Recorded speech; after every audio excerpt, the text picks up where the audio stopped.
Welcome to Smart in the City, the Babel podcast where we bring together top actors in the smart city arena, sparking dialogues and interactions around the stakeholders and themes most prevalent for today's citizens and tomorrow's generations. I am your host, Tamlin Shimizu, and I hope you will enjoy this episode and gain knowledge and connections to accelerate the change for a better urban life. Smart in the City is brought to you by Babel Smart Cities.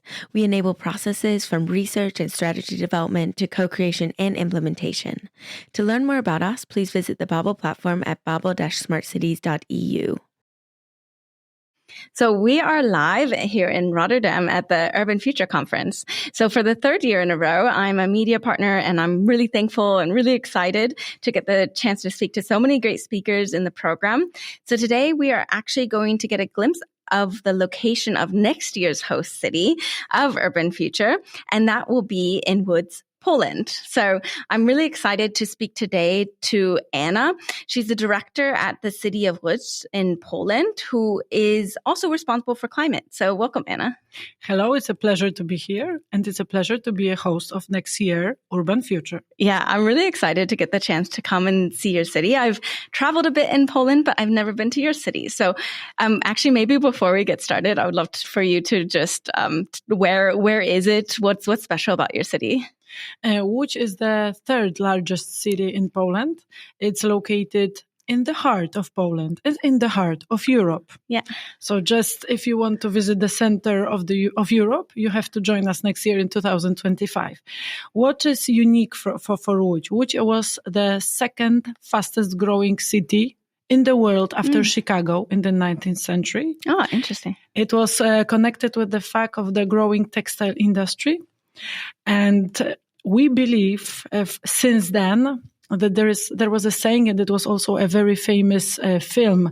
So in which we believe since then that there is a special attitude from our city, because we had a saying, you have nothing, I have nothing, and he has nothing.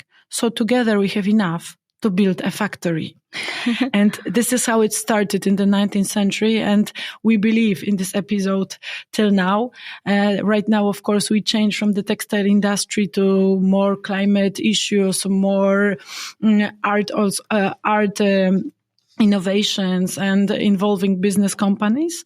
And we are also involving many partners to create our city together. Yeah, really, really interesting. So thanks for giving us a little bit of a backstory. I like to start us off with a little bit of a teaser as well. So I want to know from you, if your city were an animal, which animal would it be? I think it would be a unicorn. Why? Because, we have a civil budget, and there was a project dedicated, submitted by the inhabitants, and we have a monument of a unicorn. And then next to it, we were building, it was somehow by accident, but we were creating a central station for trams, and it is like white, with a colorful roof, and it looks like a rainbow. So citizens call this place a stable for unicorns. Ah, interesting. And that's why I believe unicorn is a perfect animal for our city, because we are dreamers, we are believers, and we never surrender. Mm-hmm. And on the second hand, I would say that we are like phoenix rising from the ashes. Because Łódź was really a city that was very rashly treated in the past times, because when the textile industry collapsed, we were really the city that had no money. There was huge unemployment, and all the people left because there was no place to work. And we had no help from the national sources. And during the Second World War, only one bomb fell in Łódź, which was, at those times, it was fantastic. But today, we know that we didn't get the funds to rebuild the city. And we are the biggest tenement houses owner in Poland, which is crucial source for our citizens. We are very proud of it because they are beautiful buildings, but they need lots of money to thermomodernize, to be secured somehow, because when time goes by, the buildings need some changes, yes, some help. Yeah, absolutely. So a phoenix and a unicorn. So we have two very strong mythical animals for you. So I love it. Now I want to learn a little bit more about you as a person, actually, before we, dive into some more challenges and all the work that you're doing. Can you tell me a little bit about yourself? What is your background? What led you into this work that you're at today? Yes, before the job that I'm doing right now, I was responsible for the city for the candidacy to host Expo 2022. And with my colleague, we were leading the team from the city hall that was responsible for this candidature. So we had to collaborate also with national government and with diplomats around the world to fight for the rights and to build the approval for our city to be a host. Unfortunately, we lost with Buenos Aires by 4 votes.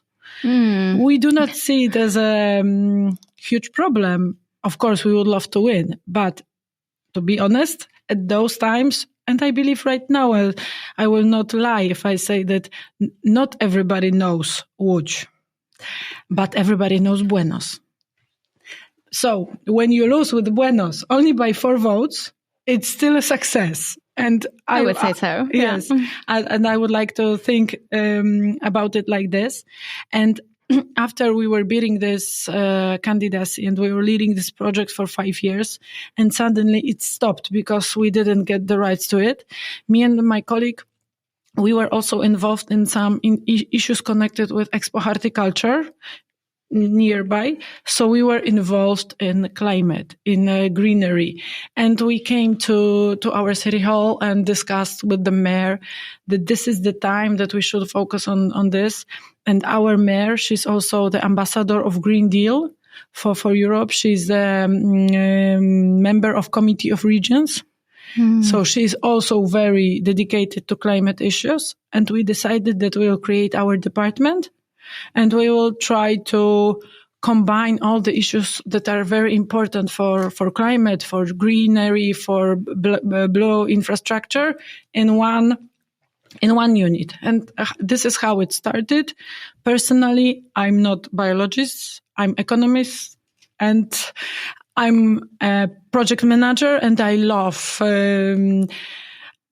issues that need some passion, that are changing some urban tissue, that are somehow an adventure. Yeah, really interesting. It sounds like you have a very interdisciplinary background that's really led you into your climate roles today, which I'd love to hear, because I think you need that kind of focus and that vision to lead in some of these climate issues in a lot of ways. I'm wondering, so set the scene for us. You've told us about the unicorn and the phoenix and a little bit about your city. But can you discuss now what are the biggest challenges that you're facing within Łódź, and maybe also some opportunities that you see moving forward? We have few problems that are on different layers. One problem is, for example, that Łódź is in the risk of drought. Even though we have few rivers, they are small rivers, but most of them are put underground and they're connected with the sewage system. It is also historically connected with the textile industry and some past decisions. But right now we have to focus on the retention issues and how to keep the water in the ground and in the place when it's raining, for example. So we are creating a huge concept we call it blue-green infrastructure, and we've already made the first step. The first step is to uncover one of these rivers and give it back to the inhabitants. And we've already have a constructor for it. So it's really going. I'm not just saying about some ideas. It's really being implemented now. Yes, now. And this project, because this is a complex project. So we uncover the river, but we are also doing we want to collect rainwater from roofs, from the buildings next to the river, and to create a model of how to manage the water in the city. And this project was also very well seen by the European Commission, and we got financing directly from the European Parliament. So this is the only Polish project put it directly into the budget of European Parliament. Oh, wow. And we are right now dealing with this problem, with this project. And I hope that when you come next year to Łódź, at least you will see half of it. Yeah. Because we'd love to. We're supposed to be ending by the end of 2025. So most should be done by Urban Future next year. And so this is one of the issues. The second difficult problem is for sure buildings and the efficiency, energy efficiency of the buildings. As I said, we are the biggest owner of tenement houses in Poland. So this is a huge number of buildings that we have to tackle with. And lack of money and financial resources is not helping us. But we hope we'll find some solutions. Right now, we are also the member of the City Climate Mission, the project by the European Commission, and there are other 4 Polish cities, and we are creating the city climate contract. So we'll have exact data on how to... For smart and climate neutral cities. Yes. On how to find the solution to be climate neutral, and we're trying step by step to introduce these solutions. And for me, the third important issue is the lack of knowledge, building consciousness in the inhabitants, because maybe not nobody, but still we lack of some information. There are some people who are not believing in the climate change, or they think that their step or their change is worthless because it's too little. Yeah. So we are also working on some educational issues. One of this is Łódź Schools for Climate. This is the project which involves children to take the challenge. For example, can you imagine to have a day when you have only 4 hours of internet, or you have only 3 liters of water per day? These were the challenges that these kids took, and they survived, and they said that they are proud that they finished it. So this is the most important issue. Getting knowledge by experience. Yeah, really, really interesting. And thank you so much for outlining those challenges and also the progress that you're making to tackling those challenges. I also understand that you're in this European Climate Pact. Is that true? Yeah.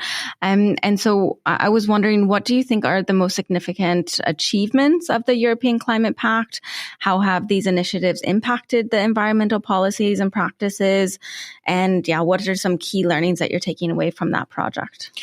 I think in all the areas we are involved, the lessons from the European Climate Pact and collaboration with all the stakeholders is very important. For me, there is not only one, I cannot say one example. We are extending knowledge and getting good practices in all areas. And also for the City Climate Mission and Smart Cities Mission. For me, also the very important issue for this is a collaboration with Polish cities. So we can do some things together. And we are really very collaborative, and we are, I think, in contact 2 or 3 times a week. So this is really a booster in Poland for us to collaborate. Ah, very good. What kind of things do you do together with the Polish cities? Like, what can you do together, and what are kind of the limitations of working together? Yes, for example, we've got a donation together as 5 cities. We have a project that is called Nest, and in each city we have a 7-hectare quarter where we are trying to build a model approach on how to change this area to be energy efficient, to get the green transformation. And then we want to, on basis of these 5 areas in different cities, we want to create a model that will be replicable to other cities in Poland and in Europe. Very interesting. So you're kind of using collaboration as this tool with other Polish cities. I'm wondering how you're using it also cross-sectoral, as in how have you tried to foster collaboration in your city among public, private, academia? How is that working in Łódź? It's quite a good way. We've created such an activity which is called Pact, to which we invite every stakeholder, inhabitants, universities, and business partners. For now, we've involved, I think, 60 or 70 companies, and they gave us donations, financial support for climate actions, different ones. Some are involved with unconcreting of some spaces. We also got help in installing water devices in schools or for some social campaigns. So it's a huge collaboration.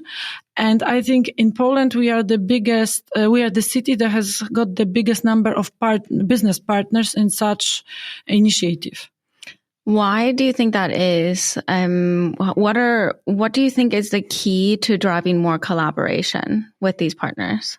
I think that it's the project that we offer and the idea that they right now know that it is important. Because at the beginning it was very difficult to convince them. I remember once someone said that at the beginning it was a very lonely journey. But right now, everybody is more convinced that this is the right thing. And for example, when we managed to convince one company, it was easier to convince the second one. And then I finally got to the situation that they were calling me and they said, "Oh my God, you involved them. We are also willing to join." And it's a domino effect. And it's a domino, yes. And it really works. So it's really fun also to be together. Yeah, really interesting. I like to play devil's advocate a little bit and I'm sure that you've heard this from, constituents, from citizens also, that a lot of people argue that, ambitious environmental projects can hinder economic growth, right? There's kind of these parties saying, no, we need to focus more on the economic growth. People are in poverty, all of these aspects. So, particularly in cities striving to attract investment and create jobs, you hear this argument. So how do you kind of respond to those concerns when you hear it? I would love to hear how you're kind of balancing this economic growth and sustainability efforts. For me, it's the saying that nobody promised it will be easy, but we got to keep moving. Mm-hmm. And we are having crucial data, crucial facts. In Poland, we used to have lots of snow. Now it's sometimes not snowing at all. Yeah. So this is a fact. And for me, once we had an industrial transformation, and right now we will have to face the green transformation. And this is not the way of how to explain whether it's okay, whether it's not okay. We have to get on the train and go. Yeah. And I believe, and I speak with many companies, that they have to adjust to some needs. They have to adjust to the world that is changing. And the ones that will not adjust will simply die. Yeah. Once I heard one guy speaking one very, for me, important idea. And he said, "Remember Kodak?"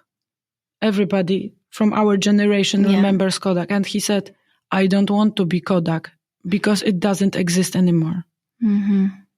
And for me, we have to adjust. We have to find a solution. And for me, the issue is how to do it or not to convince everybody not to do it.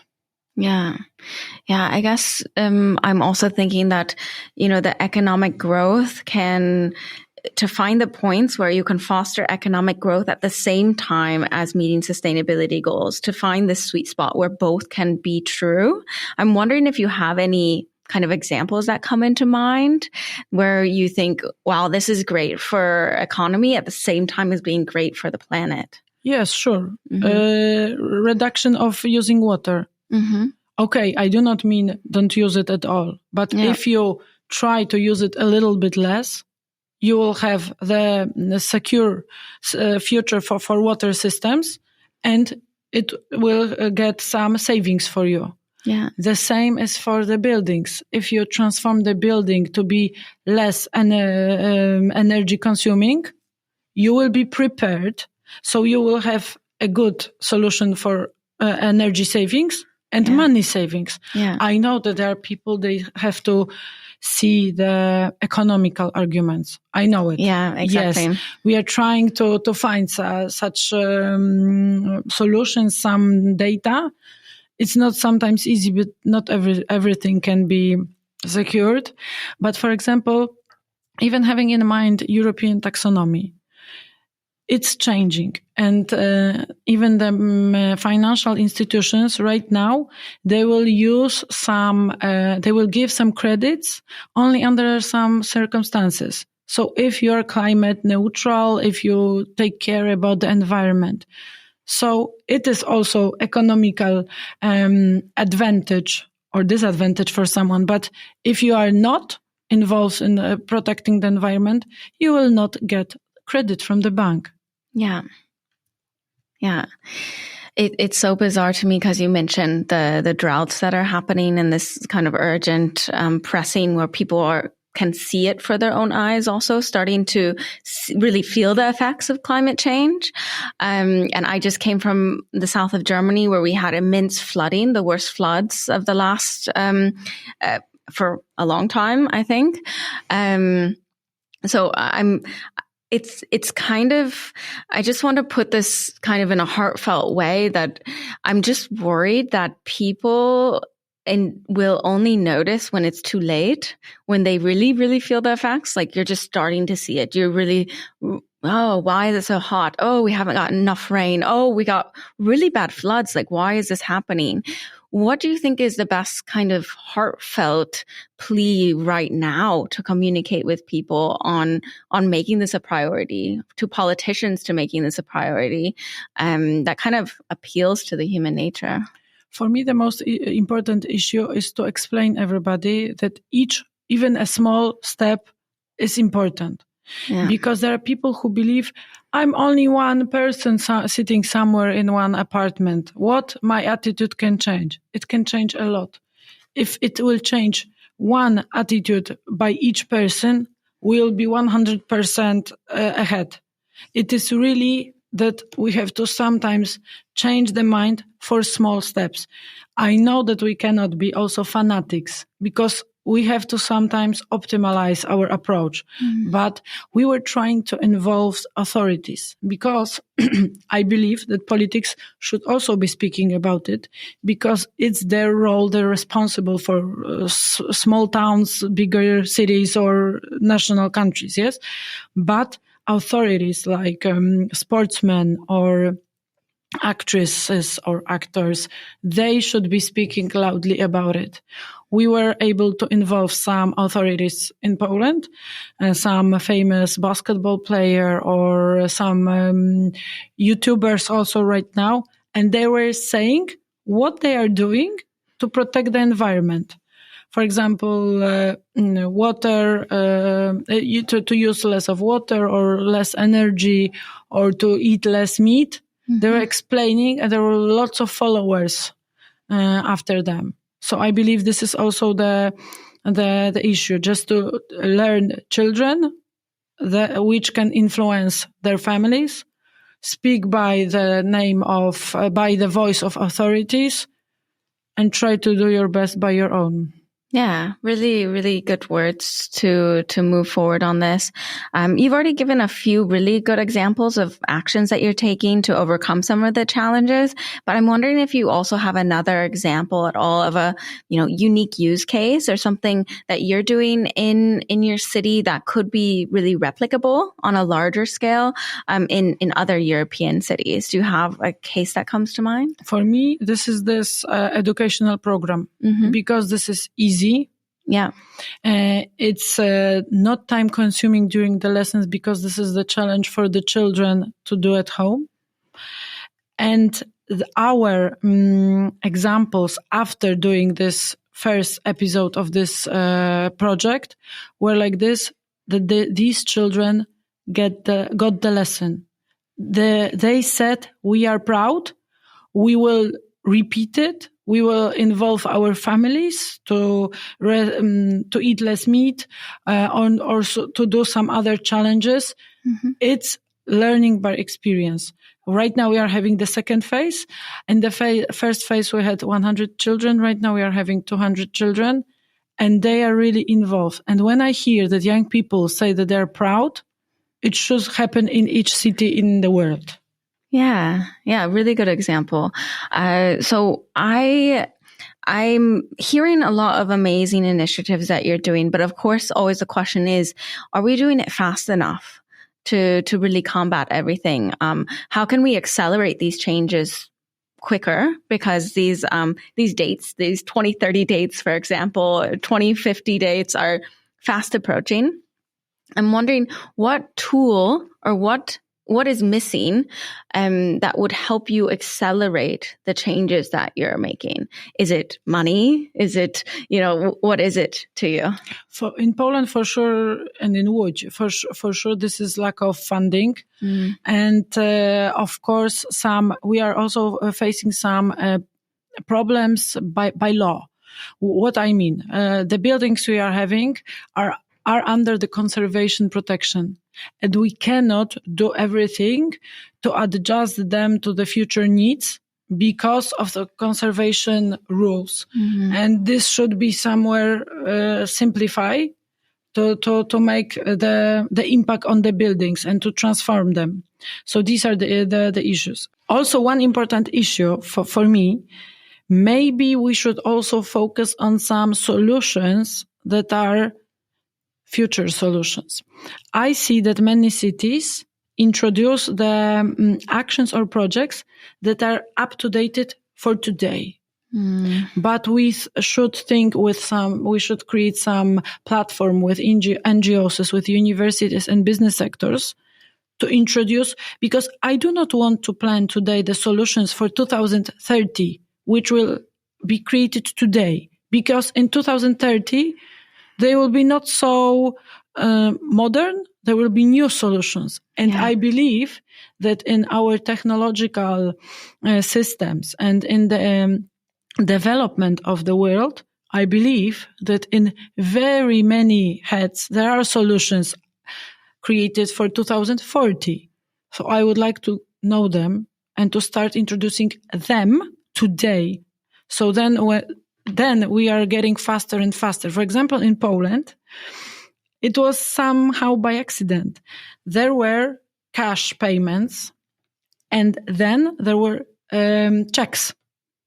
We didn't manage to, by law, to introduce checks. So we skipped this stage, and we are having credit cards. And so we were faster than others because we skipped this one stage. So, for example, right now we are speaking about photovoltaic panels, which is obvious, but I dream about changing it for photovoltaic windows or something which is coming, just to be prepared for the future solutions. Yeah, anticipating that. I was listening to, we had a side event yesterday, and I was listening to a keynote speaker speak on AI, right? A very important topic that everyone's talking about right now. And one thing that he was saying was that right now we're trying to plan all these parking solutions and everything, but he believes that very soon we'll just have autonomous cars in which a lot of these parking solutions will completely change. We're trying to build things for cars driven by people, while in the next 10 years, he believes it will be all autonomous now. So are we planning for now, or are we planning for the future? Just exactly. As an example. Exactly. I totally agree. And especially there's also one Japanese architect, I do not remember the name, but he said, we have enough buildings in our world. Stop building new buildings. Use the ones that are already in place. Yeah. And another issue is everybody is speaking about AI, but I don't know whether you've heard that to generate one graphic, one picture, for example, for Instagram, it is the same amount of energy that is necessary to charge one phone for 100%. Yeah, I've heard this. Actually, I just moderated a session right before this about this changes. The title is "This Changes Everything: How Digital and Green Can Go Together." And actually, of course, we talked a lot about this topic, and I think it's a very tough topic. And this is kind of the situation I also presented to our panelists, to our fireside chat, as well as, how can we, balance, I guess, this energy usage from AI with the potential benefits it could have. And I think it's all about how you're applying the AI. How can we use AI for good? I think we're at the point we're not going to stop AI, right? So we only have to figure out how can we channel it in the best way possible so that we're really using it to go hand in hand with green solutions, right? Yes, for the good purpose. And not for fun only. Not for fun. It's not easy because everybody likes fun, but somewhere to balance it, yes. Yeah. Absolutely. I know we've talked about a lot of things, but I do like to give you kind of an open floor right now in case you think that we didn't get the chance to touch on something that is really important that you really want our listeners to know about. Do you have something that comes to mind that you really want to talk about? I for sure would like to invite everybody to Łódź for 2025. I believe we are really a last undiscovered city, so you have to come and discover it. Just to mention, we are the city of four cultures from historical point of view, because there were four nations building our city: Poles, Jews, Germans, and Russians. So it is a city that is really dedicated to national and international audience. So I hope you will come next year and you will feel the spirit of our city together with us. I will be there for sure. So I'm glad to hear it. Yeah. I cannot ever miss an Urban Future conference. I think it's one of my favorites of all time. And I really love being here in the atmosphere and getting to meet people like you. So this is climate with climate. Yeah, exactly. So now we get to our segment, and our segment that we've chosen for you today seems a little ironic to me because I feel like you've already inspired us quite a bit, but it is a segment called Inspire Us. Inspire us just a little bit with a story, a quote, or anything that has inspired you recently. Do you have something that comes to mind? Yes, for me, this is always the saying from Łódź. You have nothing, I have nothing, and he has nothing. So together we have enough to build a factory. This is always crucial saying for me, and it is always up to date, and it is relevant to all the issues, no matter whether you're speaking about business, climate change, or leading a city hall. It is always up to date. You don't need any resources, just be a believer, and it will happen. Just step by step, create some ideas, create your adventure, and change the world. Really good words. So with that, I have just one question left for you. And it's the question that we ask every single guest, because I think you know that we like to say here at Babel, smart city, whether or not you want to debate that term or not, of course, is always up for discussion. But what I think is really interesting to ask every guest is, to you, what is a smart city? For me, a smart city is a city that is co-created with everybody, that involves people, business, stakeholders, everybody. This is the city that is open for different opinions, different suggestions, and it really tries to see other points of view, and it's open for its inhabitants. Yeah. Good point. I love the co-creation aspect and the bringing people together. We've asked now, I don't know, we must have asked around 100 plus people now on the podcast. So we're consolidating all the different definitions, and it's really fun for me to see. So obviously that's also a popular, some kind of co-creation aspect is really a popular answer. So wonderful. So that's all I have for you today. It's been a really big pleasure for me to get the chance to talk to you. I'm really now especially looking forward to coming to visit you next year. So thank you so much for taking the time today. Thank you. It was really a pleasure and a good fun to speak with you. Really. Thank you. Thank you so much. And I also want to thank Urban Future for hosting us again for the third year in a row for this episode and also the other episodes that we're recording here. I'm definitely looking forward to next year. And I want to thank all of the listeners as well. So don't forget, you can always create a free account on babel-smartcities.eu. You can find out more about how cities are building these different initiatives, their projects, solutions, implementations, and more. Thank you very much. Thank you all for listening. I'll see you at the next stop on the journey to a better urban life.